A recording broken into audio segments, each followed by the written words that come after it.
Coming with your daily dose or weekly dose of how to battle boredom at the house when we're all self-quarantining and all that kind of jazz. So what can we do at the house if we don't want to go to the range? What if we don't want to be outdoors with everybody?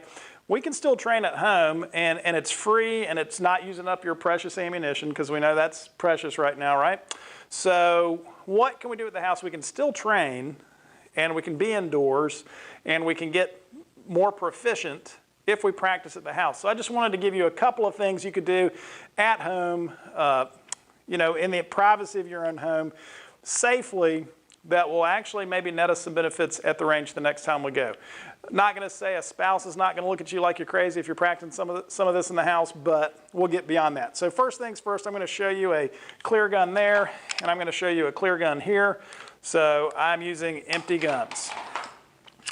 One of the first things we can do at the house, and it's a couple things, is dry fire practice. We're going to practice everything dry. So there's a reason I showed you a clear gun when we started, because we can actually dry fire our pistols at the house and work on a proper trigger control. We've talked about that in a previous video. We can be at home and practice dry firing the gun. We can also practice using that safety every time we shoot. So we pick a picture on the wall, probably not of a family member, pick a video cassette on the rack, and we can actually practice coming up on target, disengaging that safety, forming the sight picture, and then stage the trigger, squeeze the trigger.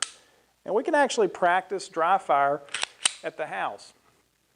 The most important thing before you start doing any of this, check that gun, make sure it's empty, right? And we got to check the gun and make sure it's empty. We don't want any negligent discharges.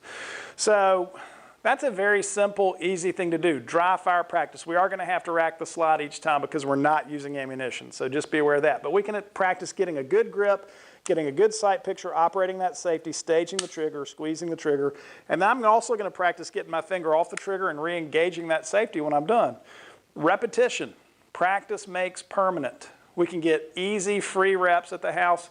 You're sitting there watching an action movie. You got a target set up on the coffee table. You can practice those reps time and time again. If we have a laser equipped to the gun, we can also sort of work on our natural point of aim and see where that laser falls on the wall when we go to shoot.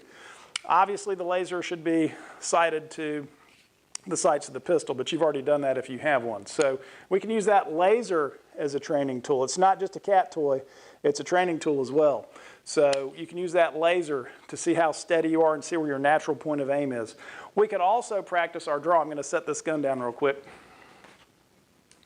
We could also practice our draw at the house. Again, we're going to make sure that firearm is empty. We don't want to Barney ourselves in the house. You'll never live it down. So we engage that safety.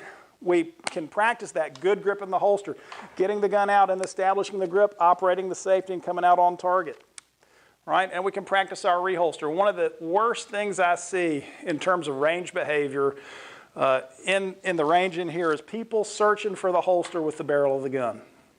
That is a bad idea, and it's probably fairly obvious to you why that is a bad idea right now. So when we go to reholster that gun, it goes straight back down into the holster. You'll notice I tend to move to the side so that no part of my body is in line with that pistol when I go to reholster it.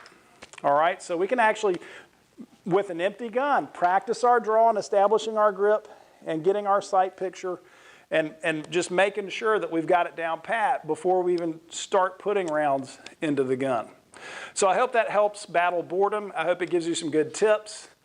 We look forward to seeing you in the range if you're a member, and we'll see you next week. Have a great one.